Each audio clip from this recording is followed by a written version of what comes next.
आता आपण बघूयात लोकसभेच्या आखाड्यातून 9 बातम्या। उद्धव ठाकरेंनी वसईत घेतली ख्रिश्चन धर्मगुरू आर्च बिशप फेलिक्स मचाडो यांची भेट। बिशप हाऊसमध्ये उद्धव ठाकरे आणि मचाडो यांच्यात चर्चा।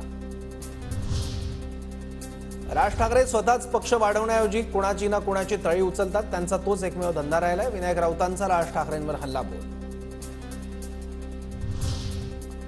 पवारांनी ठाकरेंना असलेल्या सहानुभूतीमुळे गर्दी झाल्याचं छगन भुजबळांचं वक्तव्य। सहानुभूतीचं रूपांतर मतपेटीत कसं होतं 4 जूनला कळेल, असाही लगावला टोला।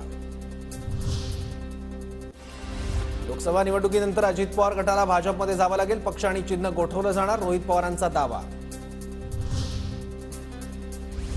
मतदान पार पडल्यानंतर काँग्रेस उमेदवार रवींद्र दंगेकर निवांत। दंगेकरांचा पुण्याच्या रस्त्यांवर फेरफटका। जेएम रोडवर सकाळचा नाश्ता आणि चहा। विशाल पाटील की संजय काका पाटील, सांगलीत खासदार कोण होणार? रमेश जाधव आणि गौस मुलाणींमध्ये पैज। युनिकॉर्न आणि बुलेट गाडीच्या पैजेची सांगलीत जोरदार चर्चा। राज्यात होणाऱ्या शिक्षक आणि पदवीधर निवडणुका पुढे ढकलल्या। शिक्षक संघटनांच्या मागणीनंतर निवडणूक आयोगाने अनिश्चित काळासाठी निवडणूक पुढे ढकलली।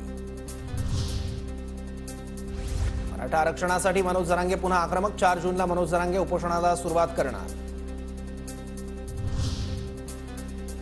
फोटो, नाव, आवाज आणि भिडू शब्द परवानगीशिवाय वापरू नका। अभिनेता जॅकी श्रॉफची दिल्ली हायकोर्टात याचिका। संबंधित व्यक्तीला कोर्टाची नोटीस, उद्या पुन्हा सुनावणी।